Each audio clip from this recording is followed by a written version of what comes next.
Hey guys, Trevor here, your total wellness coach, coming to you for another Wellness Wednesday. It's Thursday, so I'm a day late, but I will not be a buck short. I won't. Just wanted to go over a few things, kind of relating to some topics that you've been hearing in the news lately. And now I will never get political on these videos. That's not what I'm here for. But there's a topic going around lately you may have heard of that kind of reminded me of something that I wanted to talk about, and that is the whole issue of fake news. All right, so how that relates to health, wellness, nutrition, stuff like that, is that you really, really want to be careful when you're taking nutritional advice from whether it's a person like me or something you read on the internet, articles, because anyone can put anything on the internet, kind of like I'm doing now.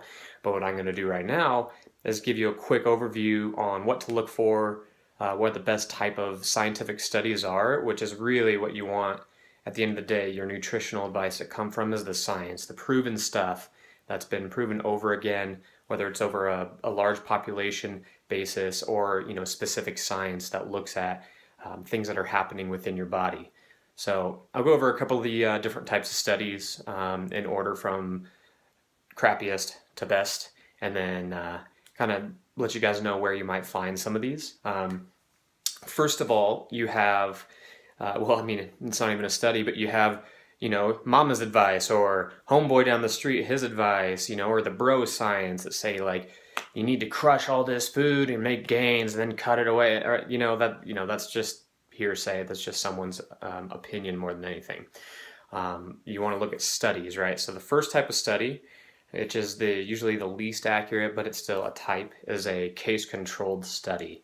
All right, and those are studies in which patients who already have a specific condition, they're compared with people who do not have the condition. All right, so the researchers look back to identify factors or exposures that might associate with the illness, and they often rely on medical records or patient recall for their data. Then these types of studies are usually less reliable than some of the next two I'm going to talk about because showing a statistical relationship does not mean one factor necessarily caused the other. So you hear the correlation does not equal causation. That's kind of what we're talking about here.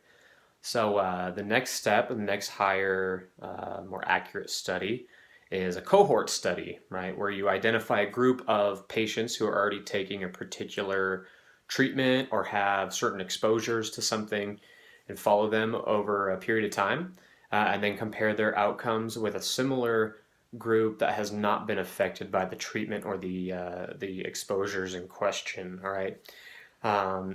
These cohort studies are observational. They're not as reliable as the next step, but they're more reliable than the case control studies. But they're not as reliable as the next step because the two groups may differ in ways other than the variable that you're looking at in the study. For example, if you're following a group of people who are trying to lose weight and a group who are or not, there's so many factors, right, in the two groups that you can't necessarily pin down why one group may have lost weight and the other group might have not. So that's a very broad, generalization of that type of study. So the next one is kind of the gold standard of studies, and you have a randomized controlled clinical trial.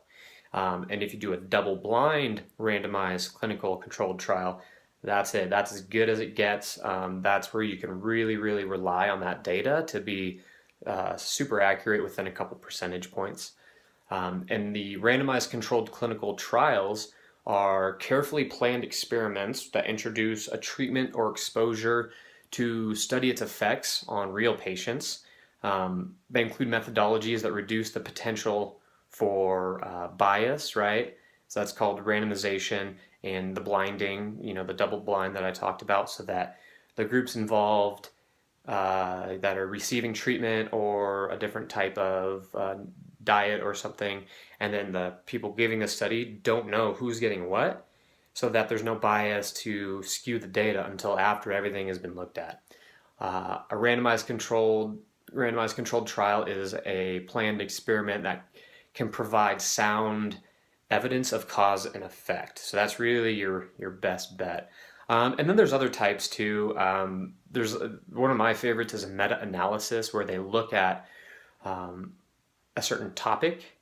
They do an extensive search on all the literature and identify all the studies that have sound methodology.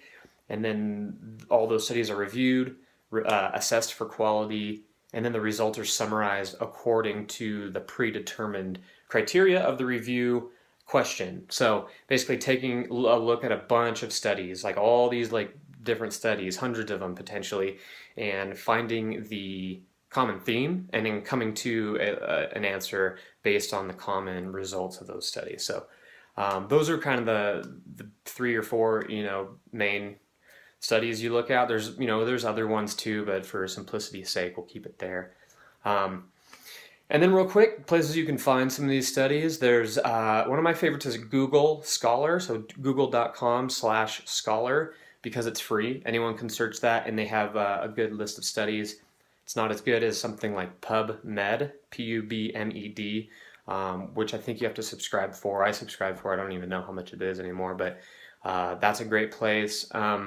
There are articles on the internet that do a great job of citing their claims and their sources, and then you can click on those sources and look for yourself. Is that study legit?